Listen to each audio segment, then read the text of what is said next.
रामाय तस्मै नमः। रामात् नास्ति परायणं परतरं। रामस्य दासोऽहम्।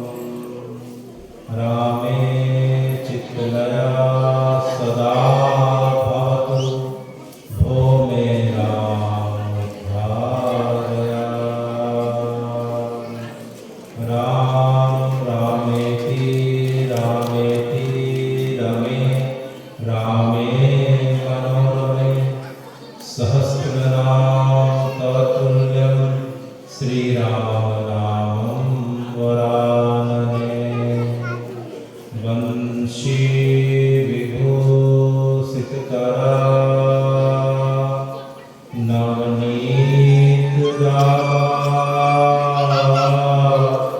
पीताम्बरामणिं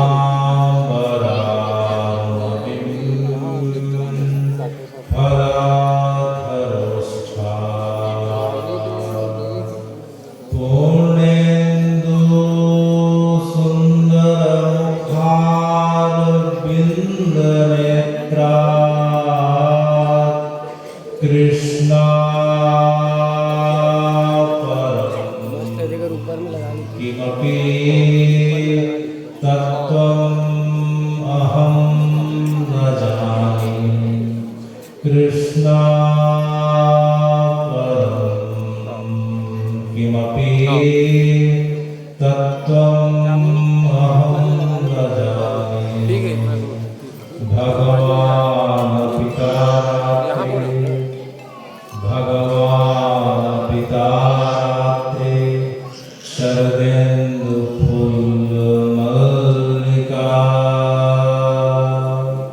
वीक्षरन्तुं मनश्चक्रे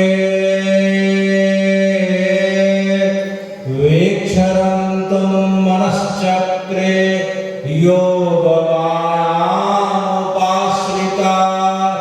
योगमायामुपाश्रिता भगवान् पिता रात्रे।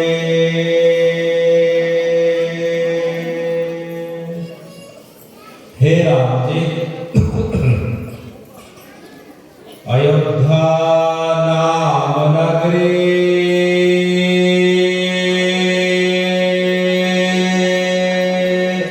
तत्र लोकविश्रुता।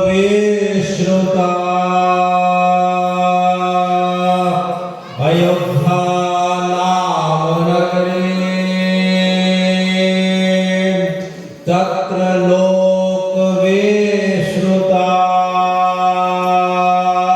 मनुना मानवेन्द्रेण या निर्मिता स्वयं।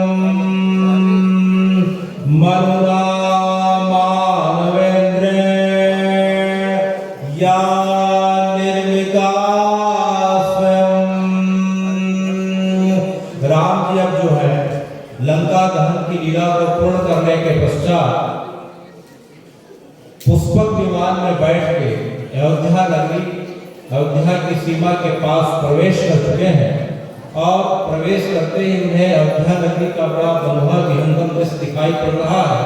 और उस दृश्य को देखते ही राम जी का मन जो है बड़ा पुलकित हो उठता है। राम जी बड़े भावुक उठते हैं।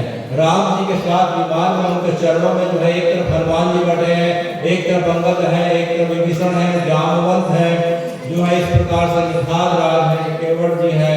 इस प्रकार से जंगल के कोल की रात भी अनेक अनेक लोग जो है पुष्पक विमान में बैठे हैं। और राम जी जो है जैसे ही अयोध्या जी की सीमा के पास पहुंचते हैं, उनका मन जो है बार बार अयोध्या की तरफ कि किस प्रकार से मैं अयोध्या पहुंच जाऊं, अयोध्या पहुंच जाऊं। तब जो है विभीषण जी ने राम जी से पूछा कि हे राम जी, ये अयोध्या क्या है, इसका इतिहास क्या है। तब राम जी ने विभीषण के कंधे पे हाथ रख के बड़े पुलकित स्वर में कहा, अयोध्या नाम नगरी लोक विश्रुता। मनुना मानवेन्द्रेण या निर्मिता स्वयं। हे निखार राज, हे विभीषण, विभीषण जी, हे हनुमान जी, ये जो नाम आप सुन रहे हैं अयोध्या, यह कोई साधारण नगरी नहीं है, यह किसी मनुष्य के द्वारा निर्मित नहीं है। तो अच्छा राम जी, इस अयोध्या को किसने बनाया? तब राम जी ने जो है मुस्कुराते हुए कहा कि अयोध्या को कोई बना ले, यह तो किसी का सामर्थ्य हो ही नहीं सकता, तो फिर किसने बनाया? तब राम जी ने कहा कि मेरे पूर्वजों के पूर्वज जो सतयुग में जो है मेरे एक पूर्वज थे, उनका नाम था इक्ष्वाकु, उनका नाम था इक्ष्वाकु। इक्ष्वाकु जब वैकुंठ में रहते थे तब श्री हरि ब्रह्मा जी वो जो है आज्ञा करते हैं कि जो है नीचे जाके पृथ्वी में जाके तुम एक अद्भुत नगरी, एक अद्भुत पुरी का निर्माण करो। तो ब्रह्मा जी ने जो है मेरे पूर्वज इक्ष्वाकु मनु को कहा कि तुम जाके पृथ्वी में एक अद्भुत पुरी का निर्माण करो। तो इक्ष्वाकु की इच्छा नहीं थी, इक्ष्वाकु वैकुंठ को छोड़ के जाना नहीं चाहते थे। तो इक्ष्वाकु मेरे पास स्वयं आए और मुझसे कहा कि भगवान मुझे वैकुंठ छोड़ के पृथ्वी पर ना भेजिए, क्योंकि जो है मुझे वैकुंठ में हर समय आपके दर्शन होते रहते हैं। तब जो है जो वैकुंठ का हृदय था, तो विभीषण जी जो वैकुंठ का हृदय अर्थात वैकुंठ का हृदय जो अयोध्या है, मैंने वैकुंठ के हृदय अर्थात अयोध्या को नीचे पृथ्वी पे भेजा और इक्ष्वाकु को कहा कि मैंने अपने हृदय को इक्ष्वाकु को पृथ्वी पे भेजा है, अब जाके तुम वहां खंड राज करो। तब से लेके आज तक जो है परंपरा चले आ रही है, सूर्य वंश की इक्ष्वाकु कुल की परंपरा चले आ रही है विभीषण जी। तो हे राम जी, इक्ष्वाकु कुल की क्या परंपरा है? तब राम जी ने अपने कुछ पूर्वजों के उन्हें नाम बताए, क्योंकि हमें अपनी परंपरा जो सनातन की परंपरा है, जिसमें अपने पिता का नाम, दादा का नाम, परदादा का नाम, उनके दादा, उनके, इस प्रकार से हमें जो है 7 पीढ़ियों के नाम हमें पता होना चाहिए, क्योंकि हम सनातनी हैं। यह राम जी विभीषण को और अन्य वानरों को और सभी लोगों को अपने पीढ़ियों का नाम बता रहे हैं कि हे विभीषण, हे अनवद, हे वानरराज, सब सुनो, अब मेरी जो है पीढ़ियों और वंशावली के बारे में सुनो। इस प्रकार से जो है विष्णु जी के कमलनाथ से ब्रह्मा जी से मरीच होते हैं, मरीच से कश्यप हुए, कश्यप से विवस्वान हुए, विवस्वान से इक्ष्वाकु हुए, जिससे इक्ष्वाकु कुल चला। इक्ष्वाकु कुल के राम जी हैं। इक्ष्वाकु से कुक्षी हुए, फिर कुक्षी हुए, फिर बाण हुए, फिर जो है पृथु हुए, अरण्य हुए, त्रिशंकु हुए, धुंधमान हुए, सुसंधि हुए, प्रसेनजीत हुए। इस प्रकार से परंपरा बढ़ते गए। भरत हुए, असित हुए, सगर हुए, दिलीप हुए, भागीरथ हुए, जिनके द्वारा गंगा जी को पृथ्वी पर लाया गया। इस प्रकार से परंपरा आगे बढ़ती गई। ककुस्थ हुए, रघु हुए, प्रवृत्त हुए, संकट हुए, शिखरक हुए, मनुष्य हुए। इस प्रकार से परंपरा आगे बढ़ती हुई। फिर अमरीश हुए, नहुष हुए, याति हुए, परंपरा आगे बढ़ते गई। फिर उस परंपरा में अज हुए, नाभाग हुए, नाभाग हुए, अज हुए, फिर मेरे पिता दशरथ हुए। तो यह रघुकुल की परंपरा है, यह इक्ष्वाकु कुल की परंपरा है, यह सूर्य वंश की परंपरा है। तो राम जी जो है इस प्रकार से अपने पूर्वजों को याद करके उन्हें श्रद्धांजलि दे रहे हैं। तो राम जी के माध्यम से हमें यह सीख मिलती है कि हमें अपने माता पिता और अपने पूर्वजों को कम से कम 7 पीढ़ियों का नाम हमें स्मरण होना चाहिए। तो इस प्रकार से राम जी पुष्पक विमान में बैठ के थोड़ा सा और आगे जाते हैं और आगे जाते हैं, और अचानक जो है एक दृश्य को देख के राम जी अचानक जो है बोलते हैं, अरे पुष्पक विमान को नीचे उतारो, नीचे उतारो। जैसे पुष्पक विमान नीचे उतरता है, राम जी सीधे जो है नीचे उतर के दंडवत करने लग जाते हैं और सामने में एक नदी दिखाई पड़ रही है। हे भगवान, यह नदी कौन सी है? इसे देख के आप इस प्रकार से दंडवत कर रहे हैं, साष्टांग होकर लोटपोट हो रहे हैं। तब जो है राम जी ने कहा, जन्मभूमि मम पुरी सुहावनी, उत्तर दिशि सरजू बह पावनी। हे विभीषण, ये जो दिखाई पड़ रही है यह कोई साधारण नदी नहीं है, यह साक्षात सरयू मैया है। जिस सरयू मैया का प्रभाव क्या है, सरयू मैया का प्रभाव क्या है? तो राम जी करते हैं, जाम जनते विनहि प्रयासा, मम समीप नर पावहि वासा। कि कोई एक बार सरयू जी में एक बार जो है मज्जन अर्थात स्नान कर ले, एक बार आचमन कर ले, और तो और जो है दूर से यही बैठे बिलिद्रा ग्राम से जो सरयू जी को प्रणाम कर लेता है, तो हे विभीषण, हे अंगद, सभी ध्यान से सुनो, वह साक्षात जो है मेरे परम धाम का जो है निवासी हो जाता है। मम धाम पावही वासा, उसे कोई प्रयास की आवश्यकता नहीं पड़ती, क्योंकि जो है कथा बताती है कि कोई व्यक्ति यमुना जी के किनारे एक कल्प तक अर्थात एक कल्प माने 432 करोड़ साल तक अगर निवास करता है यमुना जी के किनारे मथुरा में, तो उसे जो फल मिलता है उसे वही फल एक बार जो है सरयू जी के स्नान आचमन मज्जन करने में वह फल की प्राप्ति हो जाती है। जो फल व्यक्ति जो है एक कल्प तक अर्थात 432 वर्ष तक 432 साल तक जो है अगर जो है काशी में रह के जो है भगवान का महादेव का स्मरण करते हुए अपने शरीर को छोड़ता है, मात्र एक बार से सरयू जी में मज्जन अर्थात स्नान करने से वह फल प्राप्त हो जाता है। यह सुन के सभी वानर गण में विषण अंदर इस प्रकार से पुलकित हो जाते हैं। कोई विमान में बैठ के कोई जमीन में लोट-पोट होते हुए सरयू मैया को प्रणाम करने लगता है, और सब जो है जोर जोर से चिल्लाने लगते हैं, सरयू मैया की, सरयू मैया की। इस प्रकार से राम जी सरयू मैया की महिमा बताते हुए बोलते हैं, देखो भाई समय कम है, जल्दी जाना है, भरत भैया नंदीग्राम में इंतजार कर रहे हैं, मात्र जो है कुछ मिनट का समय बाकी है, जल्दी बैठो, विमान में बैठो। सब पुनः विमान में बैठते हैं। राम जी पुनः विमान से जो है उन्हें अयोध्या नगरी किस प्रकार से परिक्रमा करा रहे हैं, और राम जी बोलते हैं, अवधपुरी मम पुरी सुहावनी, उत्तर दिशि सरजू पावनी। अच्छा राम जी, अब तो जो है सरजू नदी जो है अभी हमने दर्शन कर लिया, अब हमें क्या करना है? तब राम जी ने कहा, विमान को थोड़ा आगे करो, आगे करो। विमान थोड़ा आगे जा रहा है, यह देख के जो है राम जी बोलते हैं, थोड़ा आगे चलो, थोड़ा दाहिने सरयू जी के बाईं तरफ चलो, करीब करीब 15 से 18 किलोमीटर दूरी पे चलते हैं। तो राम जी देख के जो है अचानक बड़े गंभीर हो जाते हैं, और गंभीर होकर उस जगह को प्रणाम करने लग जाते हैं, उनके आँख से अश्रुपात होने लगते हैं। राम जी कौन सी जगह है, आप इतना गंभीर होने लग गए, इस प्रकार से लगता है आप जो है पुरानी यादों में इस प्रकार से जो है आप भूले जा रहे हैं। तब राम जी जो है अपने अश्रुओं से अपने आंखों को, अपने कपोलों को पोंछते हुए कहते हैं, यह जगह जो है हरि बिल्व घाट है। कौन सी जगह है? श्री हरि बिल्व घाट। ये राम जी कौन सी जगह है? तब राम जी ने कहा, इसी जगह पे मेरे पिताजी ने अर्थात दशरथ जी ने मुझे याद करते करते जब शरीर छोड़ा था, तो इसी जगह पे उन्हें समाधि दी गई थी। तो यह मेरे पिताजी की समाधि स्थल है, जिसे हम श्री हरि बिल्व घाट के नाम से जानते हैं। आज भी अभी भी जब हम अयोध्या जी के दर्शन के लिए जाते हैं, तो 18 किलोमीटर आगे की जो है एक जगह है जिसे हरि बिल्व घाट कहते हैं। सरयू नदी के किनारे राजा दशरथ का जो है संस्कार हुआ था, उसका हम दर्शन कर सकते हैं।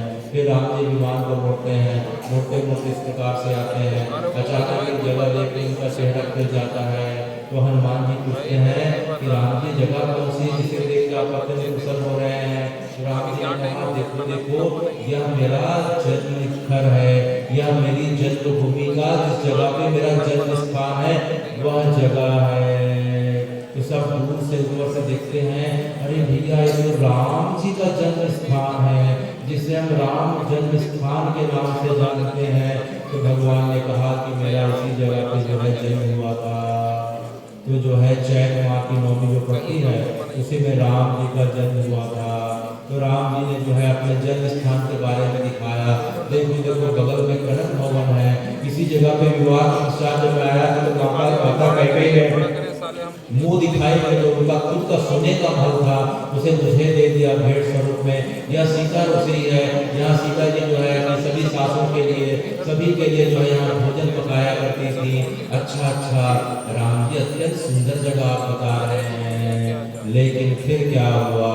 देखते देखते राम जी की परंपरा बढ़ते गए, लेकिन हे भगवान, आपकी जो सुंदर पवित्र जो जगह थी, देखते देखते वह सनातनियों को याद होना चाहिए कि देखते देखते वह सन आ जाता है, वह सन 1528 में आ जाता है, जब राम जी की जो जन्मभूमि है, जो पवित्र जन्मभूमि जो संसार की सबसे श्रेष्ठ जन्मभूमि मानी गई है, उस जगह पे 1528 को कोई आक्रांता जिसका नाम बाबर हुआ करता था, वह तो उस जगह को आके खंडित कर देता है, उस जगह को आके अपवित्र कर देता है, उस जगह की पवित्रता को खत्म कर देता है और उस जगह को जो है खंडित करके जो है विध्वंस करके चला जाता है।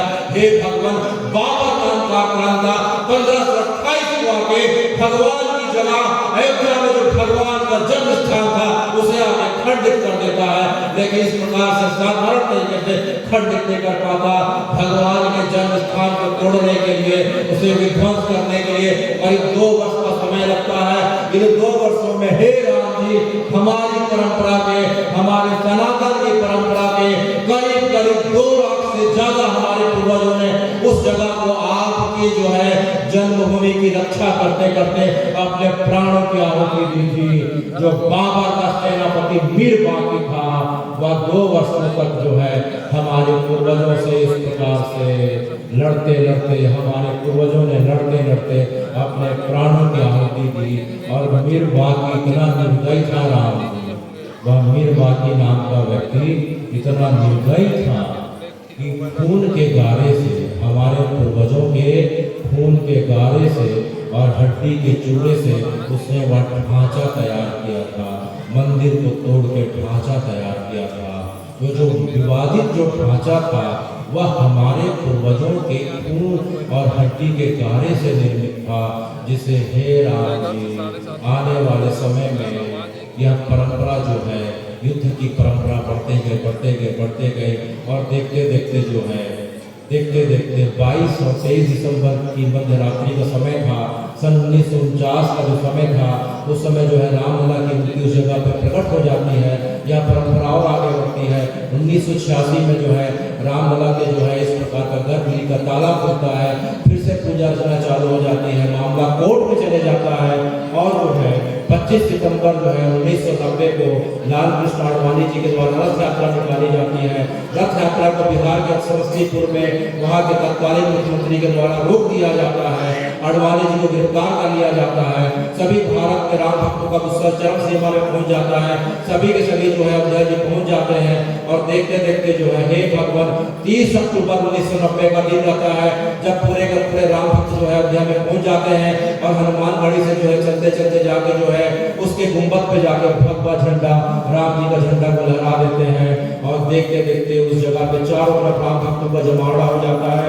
24 घंटे हरे राम राम राम हरे हरे का संकीर्तन इस प्रकार से चलने लग जाता है और देखते देखते हे राम जी, 2 नवंबर 1990 का तारीख जो है वह तारीख, उसमें कलकत्ता के 2 भाई थे, राम कुठारी और यश कुठारी, दोनों भाइयों की जो है उम्र 18 साल और 21 साल थी।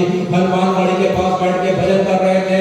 इधर कलकत्ता से निकले थे, उनकी बहन की शादी जो है 25 दिसंबर को नियत हो गई थी पूर्णिमा की, लेकिन उन्होंने कहा कि हमें राम काज के लिए जाना है, हमें जाने दो। तो जो है इस जगह पे बैठ के जो है दोनों भजन कर रहे थे। देखते देखते जो है सरकार के द्वारा फायरिंग का आदेश कर दिया जाता है। सबसे पहले राम कुठारी के मुंह को खोल के उसके मुंह में अंदर जो है गोलियों की बौछार कर दी जाती है। उसे बचाने के लिए उसका भाई यश आता है, उसके गले में जो है छेद कर दिया जाता है। देखते देखते दोनों भाई बलिदान हो जाते हैं और इस प्रकार से ओपन फायर और करीब करीब 10,000 से ज्यादा राम भक्तों को मार के सरयू नदी में फेंक दिया जाता है। हे राम जी, सरयू नदी तो आपके समय भी जो है लाल हुआ करती थी, लेकिन वह लाली दूसरे कारण से हुआ करती थी। जब अयोध्या जी में गांव की, शहर की नवविवाहित युवतियां जब विवाह के पश्चात आया करती थी तो उनके जो मंगल निशानी हुआ करते थे, हल्दी के, मेहंदी के, उन्हें धोती थी। तो सरयू जी में तब सरयू जी का जो है जल लाल हुआ करता था। 2 नवंबर 1990 को जो है सरयू नदी का जल जो है आपके भक्तों के खून के कारण लाल हुआ था। तो अगर हम सनातनी हैं तो 1528 का सन हमें याद होना चाहिए और 2 नवंबर 1990 का सन याद होना चाहिए, जिस दिन जो है राम भक्तों पे, हमारे पूर्वजों पे इस प्रकार से जो है फायरिंग करके उन्हें मार दिया गया। इस प्रकार से परंपरा बढ़ते गए देखते देखते मामला हाई कोर्ट में गया। 2014 में हाई कोर्ट ने राम जी के पक्ष में जो है इस प्रकार से निर्णय दिया और मामला सुप्रीम कोर्ट में गया। 9 नवंबर 2019 को वह दिन था जिसमें सुप्रीम कोर्ट ने पूरी तरीके से घोषित कर दिया कि 72 एकड़ का उसमें 2.5 एकड़ का जो मुख्य परिसर है गर्भगृह से लेके बचा हुआ पूरा हिस्सा जो है पूरा का पूरा राम जन्मभूमि के परिक्षेत्र में आता है।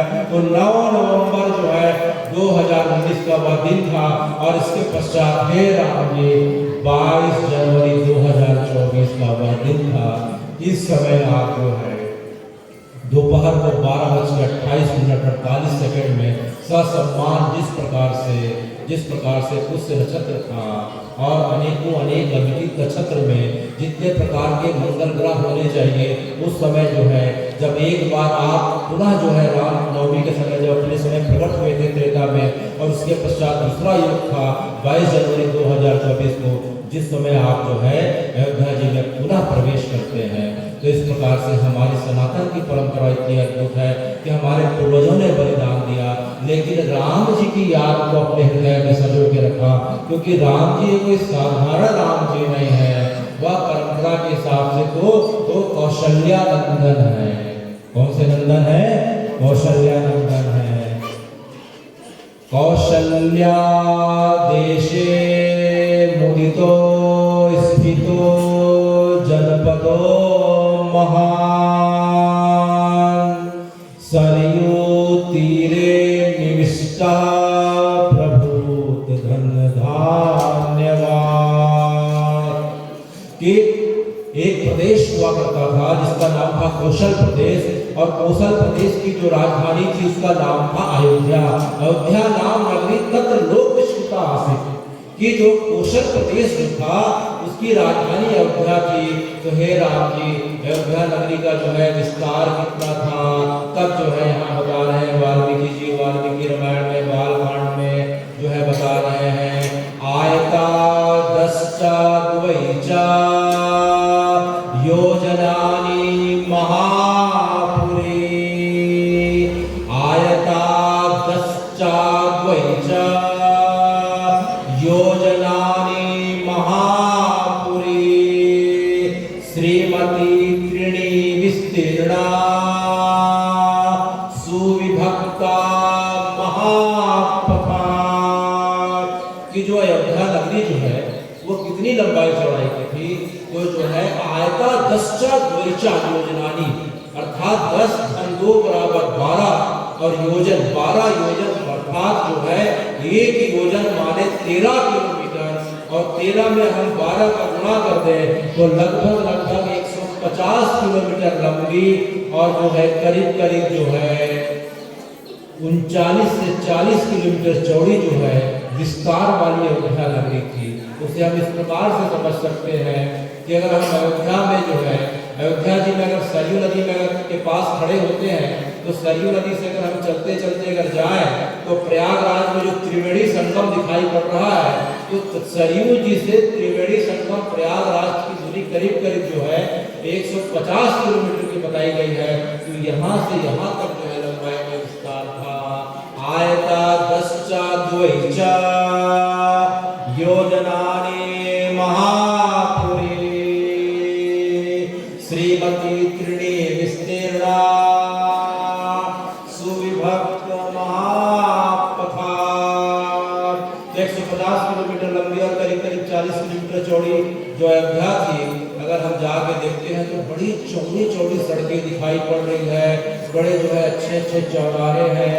सड़कों के किनारे जो है सुंदर फलदार छायादार हवादार अनेक प्रकार के वृक्ष लगे हुए हैं ताकि पथिकों को किसी प्रकार का कष्ट का अनुभव ना हो। और इस प्रकार से दिन में कई बार धूल ना उड़े करके वहाँ जो है सड़कों में पानी डाला जा रहा है। पेड़ों में अनेकों प्रकार के पक्षियाँ चहचहा रहे हैं। तो चारों तरफ से शीतल मंद सुगंध बह रही है। किसी को किसी प्रकार का कष्ट नहीं हो रहा है। तो हे राम जी कष्ट हो तो क्यों हो क्योंकि आपका नाम तो राम है। राम का अर्थ जो होता है रमन्ते की रामा जो पूरे जगत में व्याप्त है, हम में भी, आप में भी, जो पूरे पृथ्वी ने, पूरे ब्रह्मांड में जो व्याप्त है, जिसके अंदर पूरा जो है पूरा जगत व्याप्त है, वह राम हुआ। अर्थात जो दूसरा अर्थ हुआ, जो सबको आनंद प्रदान करने वाला हो, वह राम हुआ। तो अयोध्या नगरी का नाम लेने से, अयोध्या की कथा सुनने से, राम जी का नाम लेने से, हे राम जी, इस जगत में आज तक किसे दुख पहुंचा है?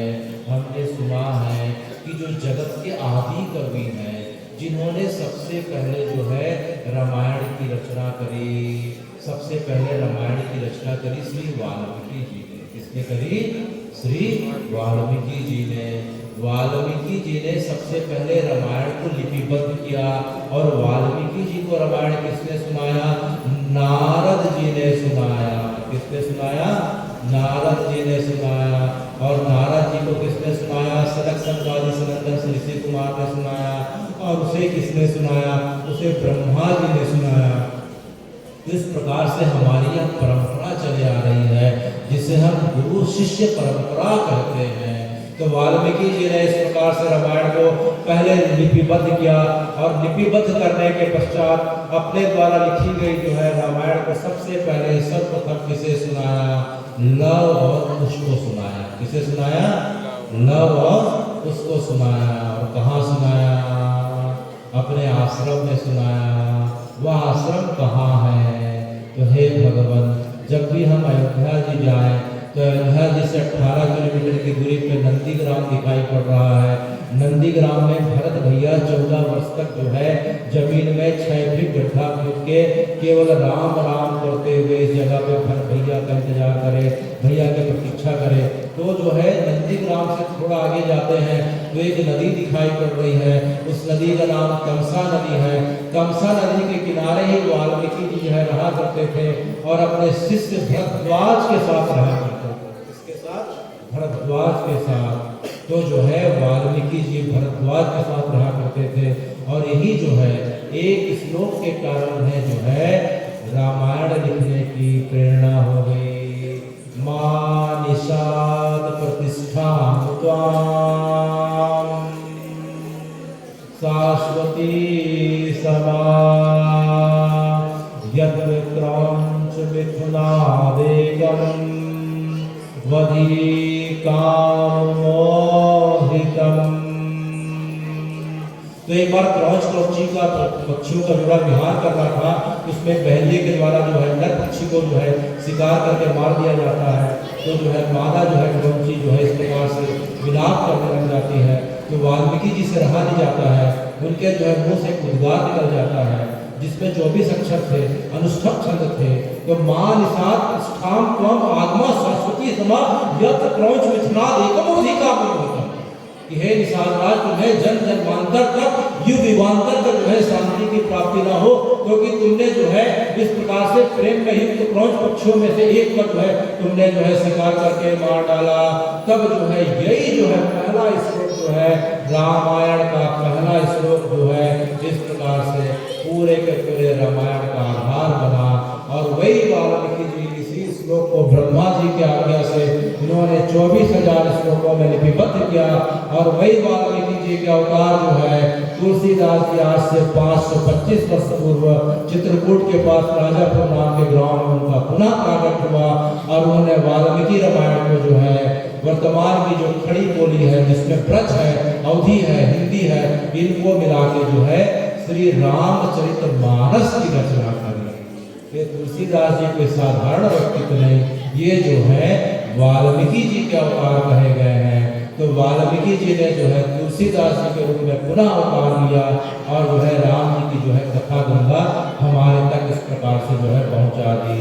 तो हम जो है प्रत्येक गांव में, प्रत्येक शहर में, अपितु पूरे विश्व में जो राम जी का प्रभाव देख रहे हैं, उस प्रभाव के पीछे जो है मूलता जो है तुलसीदास जी हैं। तो हे राम जी, आपका प्रभाव सिर्फ भारत में नहीं दिखाई पड़ता, अपितु पूरे विश्व में दिखाई पड़ता है। विश्व में एकमात्र एक ऐसा देश है जहाँ रामलीला 365 दिन खेली जाती है, और जहाँ के रेडियो में सवेरे 6 बजे आकाशवाणी में 6:30 से 7 रामायण का जो है इस प्रकार की चौपाइयाँ प्रसारित की जाती है। हे भगवान, वह जो है देश जो है इंडोनेशिया है, जहाँ की आबादी 80% मुस्लिम होने के बावजूद भी वहाँ जो है रामायण का रोज रेडियो में और उसका जो प्रांत है बाली 365 दिन रामायण का मंचन होता है। उसके पश्चात एक देश दिखाई पड़ रहा है जहाँ का राष्ट्रीय ग्रंथ रामायण है और वहाँ का राजा अपने नाम के आगे टाइटल जो है अतुल्य भौमतुल्य चक्री द नाइन रामा ऐसा लिखता है। वह राष्ट्र जो है वह देश जो है थाईलैंड है। तो हे भगवान, थाईलैंड की जो है राजधानी प्राचीन काल में अयोध्या हुआ करती थी। अंग्रेजों ने उसका नाम बदल के बैंकॉक कर दिया और वहाँ का राष्ट्रीय ग्रंथ रामायण अर्थात रामायण है और वहाँ का राजा अपने आप को उस आश्चर्य का मानता है और अपने नाम के आगे टाइटल राम लिखता है। इसके पहले जो राजा था उसका नाम अतुल्य भौमतुल्य चक्री द नाइन था, अभी 10वें नंबर का राजा है। इसी प्रकार से अगर हम देखें तो हे राम जी, नेपाल में जो रामायण होती है उसे जानकी चरित करते हैं, तिब्बत में जो रामायण होती है काव्य आदर्श करते हैं, जापान में जो रामायण होती है उसे होपुत्सुसु कहते हैं, वर्मा में जो रामायण होती है उसे जो है रामवत्सु कहते हैं और जो है कंबोडिया में जो रामायण होती है रामाकेन है, इंडोनेशिया में जो रामायण का नाम है योगेश्वर रामायण है। तो ऐसा विश्व का कोई देश नहीं है जहाँ रामायण और राम जी का प्रभाव ना हो। अमेरिका में हॉन्डुरस नाम का जो प्रांत है वहाँ जो है मंकी गार्ड के अनेकों अनेक अर्थात हनुमान जी की प्रतिमाएं और मंदिर दिखाई पड़ते हैं। यूरोप के अनेकों अनेक देशों में जहाँ इटली नाम का जो क्षेत्र है वहाँ की अगर हम गुफाओं में जाकर देखते हैं तो राम जी की जो है बचपन से लेके पूरे वनवास नंबर से लेके भगवान के जो है मंगल शासन करते तक जो है वहाँ की गुफाओं में जो है भगवान के भित्ति चित्र दिखाई पड़ते हैं। तो इस प्रकार से पूरा विश्व जो है किसी समय राममय था, बीच में कुछ काल के कारण जो है थोड़ा खंडित हो गया, ग्लानि होती है। जब जब धर्म की थोड़ी ग्लानि होती है तो धर्म का प्रभाव कम होता है। लेकिन हम सब बड़े भाग्यवान हैं, हम सब का बड़ा गौरव का जो है विषय है कि जो है सन 22,000 जो है 22 जनवरी 2024 के बाद का जो समय दिख रहा है, हे राम जी, वह अब आपका समय आ गया। अब आपकी कृपा पूरे विश्व में पूरे ब्रह्मांड में छा जाने वाली है। अब देखते देखते पूरा विश्व सनातन की ओर और हे राम जी आपके आदर्शों की ओर इस प्रकार से अग्रसित हो रहा है, उसमें हम पीछे क्यों हैं। हमारा भी गिरहरी का प्रयास होना चाहिए, क्योंकि राम जी आप लोगों के लिए भगवान हो सकते हैं, आप लोगों के लिए राम लला है, लोगों के लिए दशरथ नंदन है और लोगों के लिए जो भी है आप तो हमारे लिए कौशल्या नंदन है, आप तो हमारे लिए कौशल्या नंदन है। क्योंकि जो कौशल्या जो है वो कहीं दूर की नहीं, ये रायपुर के बगल में जो मंदिर हसौद दिखाई पड़ रहा है वही जो है राजा भानुमंत की पुत्री जो है जिनका नाम भानुमति हुआ करता था, उनका विवाह राजा दशरथ से हुआ। तो राजा दशरथ से विवाह जो भानुमति का हुआ, तो चूंकि यह क्षेत्र कौशल प्रदेश का इलाका था, दक्षिण कौशल प्रदेश इस प्रदेश का नाम हुआ करता था, तो कौशल प्रदेश से भानुमति गई, इसलिए जो है आपका नाम कौशल्या पड़ गया। तो दशरथ नंदन तो आप उधर वालों के लिए है, हमारे लिए तो आप कौशल्या नंदन है। क्योंकि ये पूरे छत्तीसगढ़ की जो महतारी है कोई दूसरी नहीं है, कौशल्या महतारी है। इसलिए हमारा संबंध जो है आपके प्रकट होने के पहले से है, क्योंकि कौशल्या माँ से आप आए हैं। इसलिए जो है हमारी महतारी कौशल्या महतारी, तो उनके पुत्र था आप हमारे भांचा, हमारे भांजे हुए। तो भगवान से अगर हम इस प्रकार का संबंध स्थापित कर लेते हैं तो हमारी एक निकटता बढ़ जाती है, प्रेम का भाव बढ़ जाता है। और भगवान तो प्रेम के ही झूठे हैं, प्रेम के प्रकट हो में जाना, हरि व्यापक सर्वत्र समाना। हे राम जी आपके जगत में हर जगह व्याप्त है, बस आपके साथ प्रेम का संबंध हो जाए, भतीजे का, भाई का, पिता का, पुत्र का, भाजा का, जो भी संबंध हो जाए, आप संबंध को स्वीकार कर लेते हैं। आपने सबरी के प्रेम को स्वीकार किया केवल राज के प्रेम को स्वीकार किया, निखात राज के प्रेम को स्वीकार किया, किष्किंधा में जाके पूरे वानरों के प्रेम को स्वीकार किया। तो हे भगवान, यहाँ तक जो है हम देखते हैं कि रावण आपसे जो है प्रेम बैर रखता था, अपितु जो है बैर बुद्धि के साथ आपके साथ प्रेम करता था। आपका जो अगला जन्म हुआ तो आपका जो है जन्म हुआ तो कंस बैर के साथ आपको भसता था। आपके समय में जो है रावण आपको जो है इस प्रकार से बैर के साथ भसता था। फिर भी हे राम जी, आप इतने दयालु हैं कि आप रावण के पास जाके उसका उद्धार करते हैं, कंस के पास जाके उद्धार करते हैं। पूतना जो आपको मारने आई थी उसका आपने उद्धार करके माता के समान गति प्रदान कर दी। तो हे राम जी, हम तो आपको पाना चाहते हैं, आपको देखना चाहते हैं, आपके साथ खेलना चाहते हैं, आपको खिलाना चाहते हैं। तो हे राम जी, हम सब बीरेतरा के ग्राम वासियों के ऊपर आप कब कृपा करेंगे, कब कृपा करेंगे। रामः विग्रहवान धर्मः साधु सत्य पराक्रमा। रामः विग्रहवान धर्मः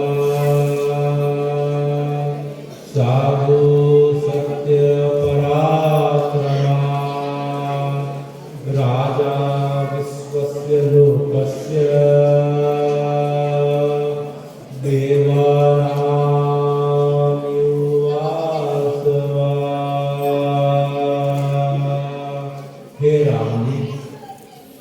शरीर तो जो है अनित्य है, शरीर तो नित्य है, इस शरीर का कोई ठिकाना नहीं, आज है कल नहीं रहेगा। शरीर के सगे संबंधी हमें लगातार छोड़ते जा रहे हैं, आसपास के लोग काल के गाल में समाते जा रहे हैं। इसके पहले हम भी काल के गाल में समाए। हे राम जी, एक बार हम सबको अपने गोद में उठा लीजिए, या आप बाल रूप में आके हमारे गोद में बैठ जाइए। हमारे हाथ की जो है बनाई हुई जो है लड्डू को, फिर पूरी को स्वीकार कर लीजिए। आप हमें क्या देंगे क्या नहीं देंगे उससे कोई मतलब नहीं, हम तो बस आपको जो है प्रेम देना चाहते हैं। और इसी प्रेम को पूरे के पूरे बीरेतरा ग्राम वासियों की तरफ से आप स्वीकार करें।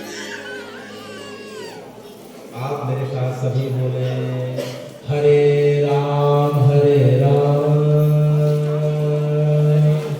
हरे राम हरे राम राम राम हरे हरे राम राम हरे हरे हरे राम हरे राम हरे राम हरे राम राम राम हरे हरे राम राम हरे हरे हरे कृष्ण हरे कृष्ण हरे कृष्ण हरे कृष्ण कृष्ण कृष्ण हरे हरे कृष्ण कृष्ण हरे हरे हरे कृष्ण हरे कृष्ण